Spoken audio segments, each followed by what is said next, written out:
नमस्कार विद्यार्थियों, दीक्षा क्लासेस के ऑनलाइन प्लेटफॉर्म पे मैं बलवीर सिंह आपका स्वागत करता हूं। कैसे हो, कैसी आप लोगों की तैयारी चल रही है? उम्मीद करता हूं कि आप अपने घर पर बैठकर बड़े मजे से दीक्षा के साथ अपने सपने को साकार कर रहे होंगे। तो प्यारो, चलिए चलते हैं और आज की नई प्रभात, नई मंगल वेला को प्रारंभ करते हैं। अब तक जो हम लोगों ने करंट अफेयर्स की क्लास के अंदर जो जो प्रश्न पढ़े थे, उन प्रश्नों का पूरा सार, उन प्रश्नों का पूरा निचोड़, यानी आज की क्लास के अंदर जितने भी हमने अब तक प्रश्न पढ़े हैं, उन सारे के सारे प्रश्नों का हम रिवीजन भी करेंगे और रिवीजन करने के साथ साथ देखेंगे आपकी जो तैयारी है वो आपकी तैयारी कैसी है, आपने कितनी मजबूत तैयारी की है। प्यारो, भले ही आज रविवार का दिन है, लेकिन रविवार का दिन होने का मतलब ऐसा नहीं है कि रविवार का दिन केवल छुट्टी के लिए है। तो रविवार का दिन केवल छुट्टी के लिए, बल्कि अपने भविष्य के बारे में और गंभीरता से सोचने के लिए भी होता है। तो रविवार को आराम नहीं करना है, रविवार को तो हमें अपने भविष्य के बारे में और ज्यादा गंभीरता से चिंतन करनी है कि हमको क्या करना है, किस प्रकार से हम लोगों को हमारी रणनीति बनानी है। चलिए आपके इसी संडे को फंडे में बदलते हैं और देखते हैं जो हमारे प्रमुख जो करंट की क्वेश्चन है वो क्वेश्चन क्या रहेंगे। तो प्यारो, सबसे पहला प्रश्न आ रहा है, निम्नलिखित में से किस देश का चुनाव निकाय 100 लोकतांत्रिक देशों के सहयोग से चुनाव समग्रता के बारे में लोकतांत्रिक समूह का नेतृत्व करेगा? चीन, भारत, संयुक्त राष्ट्र अमेरिका या दक्षिण कोरिया? फटाफट कमेंट्स करते रहिए और कमेंट्स करके बताते रहिए कि कौन सा देश यहां पर लोकतांत्रिक देशों के अंदर यहां पर वहां उनका प्रमुख रूप से नेतृत्व करने जा रहा है। तो नेतृत्व करने की बात करें तो नेतृत्व नाम आएगा भारत का। भारत दुनिया का सबसे बड़ा लोकतांत्रिक देश है और भारत बता रहा है दुनिया के दूसरे देशों को, देखो हमने जो लोकतंत्र के अंदर विकेंद्रीकरण करते हुए अपने लोकतांत्रिक शासन व्यवस्था को मजबूत बनाया है, तुम भी हमसे सीखो, तुम भी कुछ जानो। तो ऐसे में हमारे देश का जो चुनाव आयोग है, वो चुनाव आयोग सभी देशों को सिखाने जा रहा है और आपको जानकर आश्चर्य हैरानी होगी, बड़े बड़े देश हमारे देश के इस समूह के साथ में आकर मिलने के लिए तैयार हुए हैं।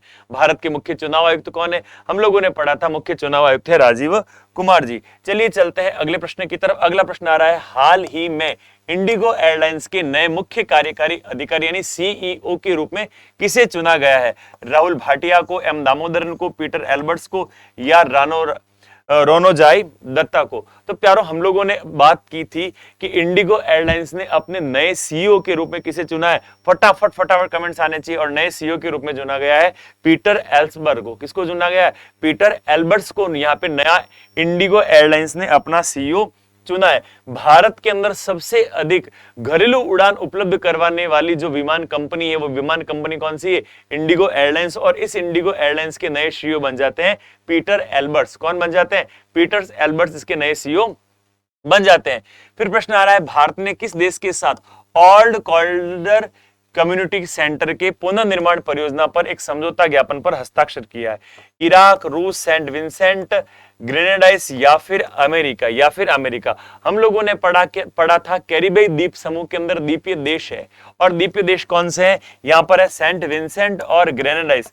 तो सेंट विंसेंट और ग्रेनेडाइस जो द्वीपीय देश है, इन देशों के साथ में हम लोगों ने एक समझौता किया। उनको कहा, भैया ओल्ड कॉल्डर कम्युनिटी सेंटर और पुनर्निर्माण परियोजना पर हम आपसे आपकी मदद करेंगे, हम आपका सहयोग करेंगे। भारत के राष्ट्रपति रामनाथ कोविंद जी ने वहां जाकर हस्ताक्षर करने का काम अभी हाल ही के अंदर किया है।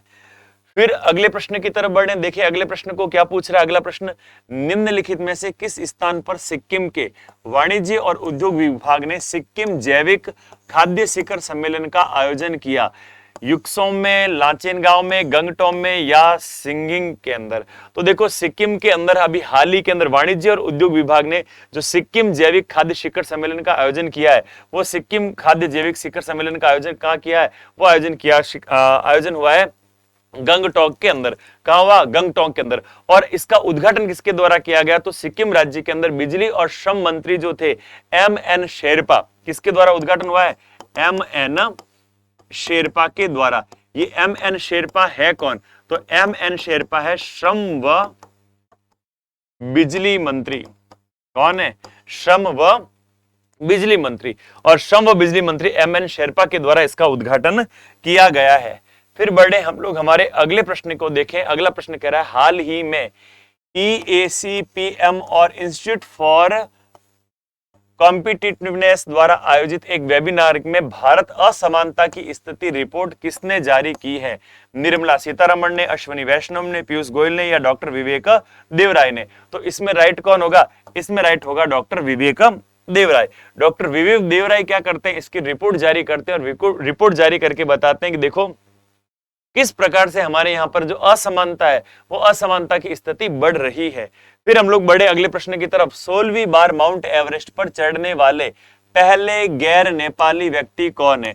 अब तक सबसे अधिक बार नेपाली ही चढ़े हुए हैं माउंट एवरेस्ट के ऊपर, क्योंकि वो तो वहां पर जो पर्वतारोही जाते हैं उनकी भार ढोने का भी काम करते हैं, तो सबसे अधिक बार तो यही गए हुए। लेकिन ऐसा कौन सा व्यक्ति है जो इंग्लैंड का नहीं है और फिर भी वो 16वीं बार नेपाल का नहीं है, नेपाल का नहीं है, गैर नेपाली है, और गैर नेपाली और 16वीं बार माउंट एवरेस्ट पर चढ़ गया है?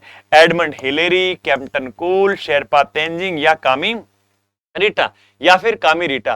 तो यहां हम लोग देखें तो यहां पर उत्तर सही क्या होगा? उत्तर सही होगा कैप्टन कूल का। ये कौन है कैप्टन कूल? कहां के हैं ये कैप्टन कूल? तो जानकारी होनी चाहिए, कैप्टन कूल है ब्रिटेन के।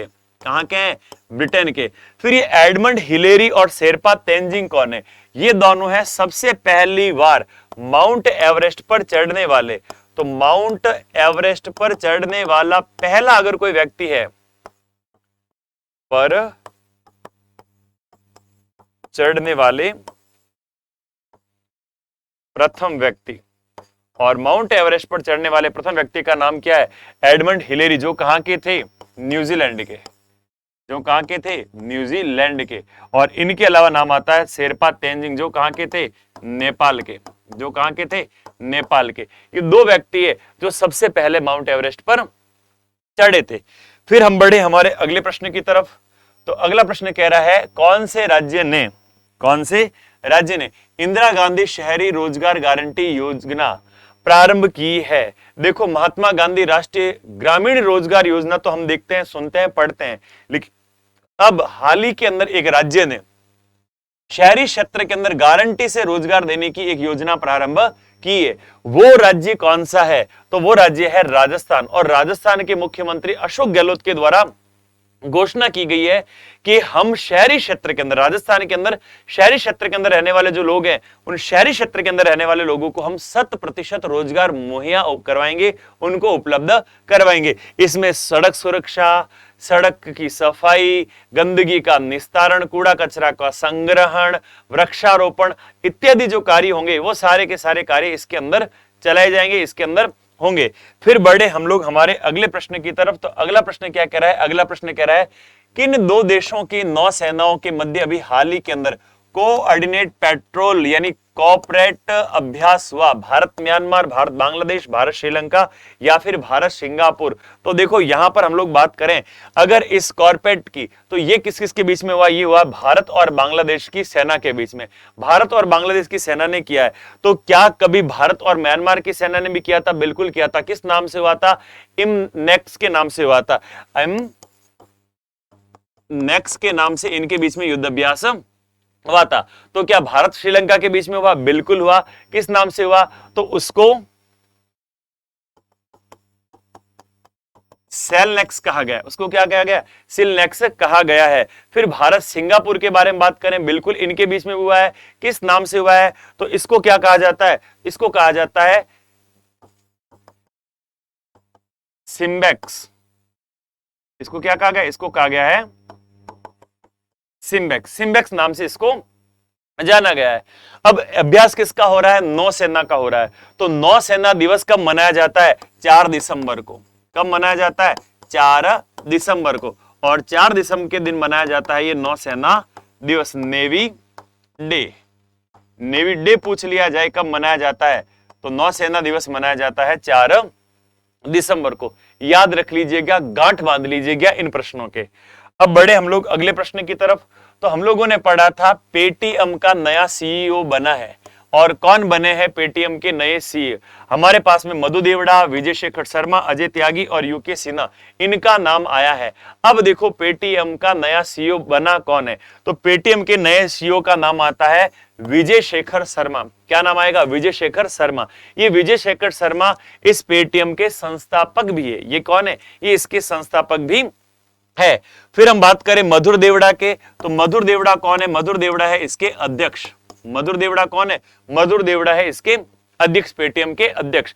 संस्थापक कौन है? संस्थापक और अभी सीईओ के बारे में बात करें तो संस्थापक कहें या फिर हम कहें तो कार्यकारी, मुख्य कार्यकारी अधिकारी सीईओ, ये है विजय शेखर शर्मा।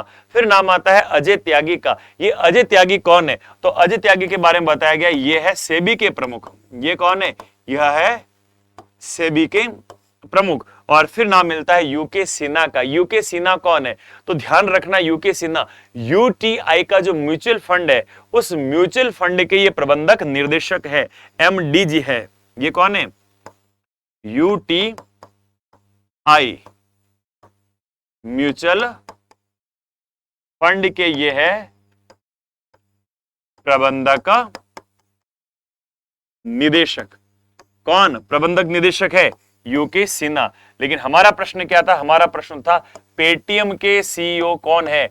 तो पेटीएम के सीईओ के बारे में नाम मिलता हम लोगों को विजय शेखर शर्मा को। और इन विजय शेखर शर्मा को उत्तर प्रदेश का जो सबसे सर्वोच्च पुरस्कार है यश भारती, इनको कौन सा पुरस्कार मिला है? इनको यश भारती पुरस्कार भी मिला है, यश भारती पुरस्कार। और यश भारती पुरस्कार कहां है? कहां का? ये है यूपी का सबसे बड़ा पुरस्कार, यूपी का सर्वोच्च पुरस्कार। वो यूपी के सर्वोच्च पुरस्कार से भी इनको नवाजा गया है। जॉस रोमेंस होर्ता किस देश के राष्ट्रपति के रूप में शपथ लेंगे? फिलीपींस, पूर्वी तिमोर, थाईलैंड या फिर कंबोडिया? या फिर कंबोडिया। जॉन्स रामोस होर्ता किस देश के राष्ट्रपति के रूप में शपथ ले रहे हैं? तो ये शपथ ले रहे हैं पूर्वी तिमोर के राष्ट्रपति के रूप में। और आपको जानकर हैरानी होगी कि 1996 के अंदर इनको मिल चुका है शांति का नोबेल पुरस्कार। इनको कौन सा पुरस्कार मिला है? शांति के क्षेत्र के अंदर इनको नोबेल पुरस्कार से भी सम्मानित हुआ किया गया है 1996 के अंदर, यानी 1996 में।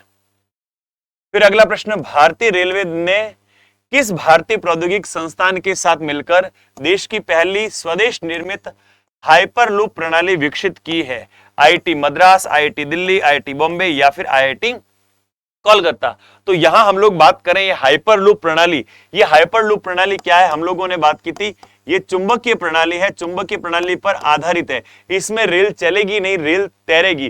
कैसे रेल तैरेगी? तो हम लोग देखेंगे इसके अंदर कि यहां पर रेल के लिए क्या किया जाएगा? एक पारदर्शी सुरंग का निर्माण करवा दिया जाएगा जो पूरी की पूरी चुंबकीय गुणों से लैस होगी। और फिर इसके अंदर चलेगी छुक छुक करती हुई रेलगाड़ी। और ये रेलगाड़ी चलेगी नहीं, रेलगाड़ी क्या है? तैरेगी, क्योंकि चारों तरफ चुंबकीय गुण होंगे। तो ये भारत के अंदर आत्मनिर्भर भारत और मेक इन इंडिया का एक संयुक्त प्रयास है।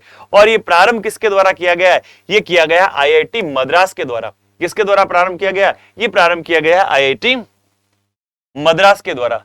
फिर देखें अगला प्रश्न, हाल ही में किस राज्य ने 12वीं हॉकी इंडिया सीनियर महिला राष्ट्रीय चैंपियनशिप का खिताब जीता है? देखो, सीनियर और जूनियर दोनों के नतीजे आ चुके हैं और दोनों के बारे में हम लोगों ने बात की थी। सबसे पहले हम बात करें इस सीनियर प्रतियोगिता जीतने वाला कौन है?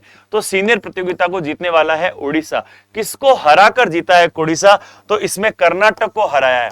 हार किसकी हुई है? कर्नाटक की हुई है। और जीत किसकी हुई है? उड़ीसा की हुई। फाइनल के अंदर इन दोनों के बीच में टक्कर थी और कर्नाटक को किस गोल से हराया गया है? क्या स्कोर से हराया गया है? तो 0-2 से हराया, 2-0 से हराया गया है। 2-0 से इसको हराया गया है। किसको? कर्नाटक को। किसने? उड़ीसा ने हराया है। फिर हम बढ़े आगे की तरफ चलें। हाल ही में ऑस्ट्रेलिया के नए प्रधानमंत्री कौन बने हैं? Karen Andrews, Anthony Albanese, Chris Bowen या फिर बिल शॉर्टन? तो ऑस्ट्रेलिया के नए प्रधानमंत्री के रूप में शपथ किसने ग्रहण की है? एंथनी अल्बनीज ने। किसने की है? एंथनी अल्बनीज ने। और हम लोगों ने पढ़ा था एंथनी अल्बनीज किस पार्टी के हैं? यह है लेबर पार्टी के। किस पार्टी के? लेबर पार्टी के। और इस लेबर पार्टी की हुई है इस बार जीत। हारा कौन है? तो हारा है स्कॉट मॉरिसन। कौन हारा है? Scott Morrison. और स्कॉट मॉरिसन जो पहले प्रधानमंत्री थे, उनकी पार्टी थी कंजर्वेटिव पार्टी, मॉरिसस। इसकी हुई है इस चुनाव के अंदर हार और लेबर पार्टी की हो गई इसके अंदर जीत। कौन सी पार्टी के हैं? यह है लिबरल पार्टी के। किस पार्टी के हैं? लिबरल पार्टी के, और ये लिबरल पार्टी ये चुनाव हार गई है। लेबर पार्टी के एंथनी अल्बनीज चुनाव जीत गए हैं और प्रधानमंत्री के रूप में नियुक्त हो गए। फिर अगला प्रश्न, किस भारतीय ने हाल ही में दूसरी बार सेकंड टाइम विश्व शतरंज चैंपियन मैग्नस कार्लसन को हराया है? 2 बार विश्व शतरंज चैंपियन के जो वहां लीडर रह चुके थे, जो इस प्रतियोगिता को जीत चुके थे, जिनका नाम था मैग्नस कार्लसन। इस मैग्नस कार्लसन को हराने वाले कौन है? मैग्नस कार्लसन को किसने हराया है? तो उसमें नाम मिलता है कोनेरू हम्पी, दिव्या देशमुख, वी आनंद या आर प्रज्ञानंद। तो किसने जीता, किसने हराया है? इस आर प्रज्ञानंद ने हराया। आर प्रज्ञानंद ने इनको हराया है। फिर अगला प्रश्न, जी सहर्ल क्षेत्रीय आतंकवाद विरोधी बल कौन से देश से अलग हुआ है? मिस्र से, लीबिया से, माली से या सूडान से? तो यहां पर G5 सार्गल क्षेत्रीय आतंकवादी विरोधी बल से अभी जो हाल ही में अलग हुआ है देश, उस देश का नाम क्या है? उस देश का नाम है माली। माली इसे पूरी तरह से अलग हो चुका है। हाल ही में केंद्रीय सूक्ष्म लघु और मध्यम उद्योग मंत्री नारायण राणे के द्वारा खादी उत्कृष्टता केंद्र का उद्घाटन किया गया है। किस जगह पर, कौन सी जगह पर? उस जगह का नाम नई दिल्ली है, बेंगलुरु है, शिलोंग है या गांधीनगर है? तो जगह का नाम क्या है? नई दिल्ली। नई दिल्ली किस जगह पर किया गया है? नई दिल्ली के अंदर उद्घाटन किया गया है 26 मई के दिन। कब? 26 मई के दिन। फिर हम बढ़े हमारे अगले प्रश्न की तरफ। अगला प्रश्न आ रहा है, भारत ओमान संयुक्त आयोग की बैठक का जो 10वां सत्र है, वो 10वां सत्र किस शहर के अंदर आयोजित हुआ? अहमदाबाद, हैदराबाद, नई दिल्ली या जयपुर?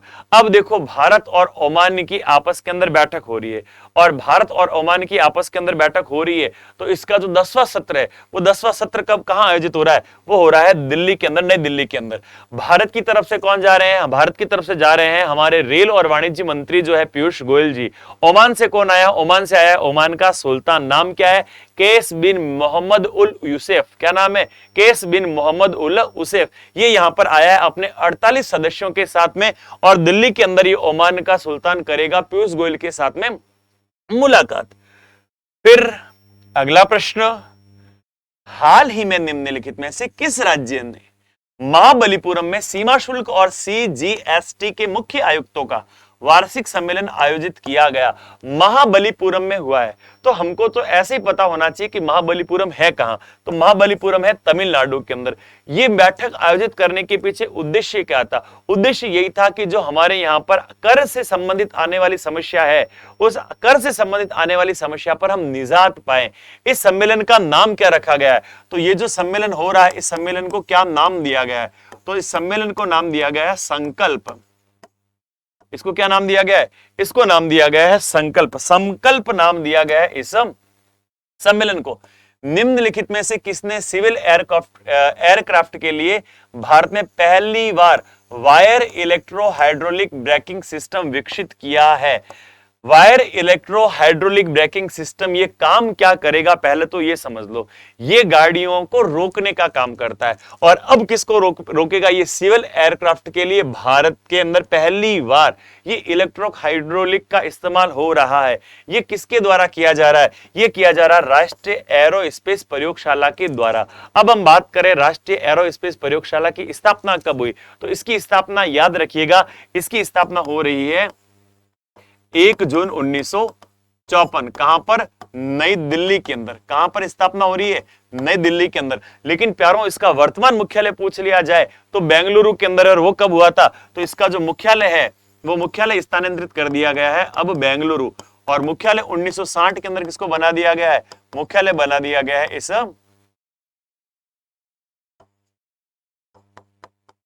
बेंगलुरु को। तो बेंगलुरु मुख्यालय कब लाया गया? 1960 के अंदर। पहले कहां था? ये मुख्यालय था नई दिल्ली। फिर बात करें हिंदुस्तान एरोनॉटिक लिमिटेड के बारे में, तो हिंदुस्तान एरोनॉटिक लिमिटेड की स्थापना कब होती है? इसकी स्थापना होती है 1940 के अंदर। और ये भी कहां पर है इसका मुख्यालय? इसका मुख्यालय भी है कर्नाटक बेंगलुरु के अंदर। कहां है? कर्नाटक बेंगलुरु के अंदर। फिर हम देखें रक्षा अनुसंधान एवं विकास संगठन, रक्षा अनुसंधान एवं विकास संगठन DRDO जिसको हम बोलते हैं, इसका मुख्यालय कहां है? नई दिल्ली। स्थापना कब हुई है? 1958। कब स्थापना हो रही है? 1958। 1958 के अंदर इसकी स्थापना हुई है। फिर आ रहा है भारतीय अंतरिक्ष अनुसंधान संगठन इसरो, जिसको हम बोलते हैं। तो इसरो की स्थापना कब होती है? इसरो की स्थापना होती है 1959 में, 1959 में। कब हुई है? 1969 के अंदर इसकी स्थापना हुई है। 1969 के अंदर इसकी स्थापना हो रही है इसरो की। फिर अगला प्रश्न, भारत का एआई संचालित वार गेम सेंटर वाड्रेक किस शहर में स्थापित किया जा रहा है? जामनगर, जम्मू कश्मीर, लेह या नई दिल्ली? सबसे पहले तो ये क्या है, हम जो पबजी खेलते हैं ठीक उसी प्रकार का एक आभासी दुनिया का खेल होगा, और इस आभासी दुनिया के खेल के अंदर हम वास्तविकता के साथ में देखेंगे कि जो सैनिक है उन सैनिकों को किस प्रकार से रणनीति बनानी चाहिए, किस प्रकार से अपनी युद्ध की नीति बनानी चाहिए, और किस प्रकार से शत्रु को परास्त करने के लिए पैतरे चलने चाहिए, वो सारा का सारा इसके अंदर सिखाया जाएगा। और कोई सच की फाइटिंग नहीं होगी, बस गेम के अंदर एक ऐसी आभासी दुनिया होगी, एक काल्पनिक दुनिया होगी, और उस काल्पनिक दुनिया के साथ में लड़ते लड़ते आप अपनी सारी की सारी चीज सीख जाओगे। सबसे पहले प्रारंभ किसने किया था? तो जो हम लोगों ने देखा 11 सितंबर 9/11 अमेरिका के अंदर वर्ल्ड ट्रेड सेंटर पर जो हमला हुआ था, उसके बाद अमेरिका, इजराइल और इंग्लैंड के जो प्रतिनिधि थे वो आते हैं 2014 के अंदर, और 2014 के अंदर मिलकर ये क्या करते हैं, एक गेम खेलते हैं, और उसके अंदर एक काल्पनिक शहर ब्रनिया, और ब्रनिया को क्या किया गया, परमाणु हमले का एक ठिकाना बनाया गया। और फिर वहां पर बराक ओबामा जी, जर्मनी की चांसलर मार्कर एंजेला, चीन के राष्ट्रपति शी जिनपिंग, ये सारे के सारे शामिल होते हैं। तो हमारे यहां पर कहां बनाया गया है? तो हमारे यहां पर बनाया गया है नई दिल्ली के अंदर। कहां स्थापित किया गया है? ये वाड्रेक स्थापित किया गया नई दिल्ली के अंदर। निम्नलिखित में से किसने अमेजन संभव उद्यमिता चुनौती 2022 में पहला पुरस्कार जीता है? रितेश अग्रवाल ने, कृष्णित अरोड़ा ने, सुभाष ओला ने या पराग अग्रवाल ने? सबसे पहले अमेजन संभव उद्यमिता चुनौती 2022 जो पुरस्कार है वो है किसका, वो हम लोगों को पता होना चाहिए। ये पुरस्कार है स्टार्टअप क्षेत्र का सबसे बड़ा पुरस्कार। कैसा पुरस्कार है?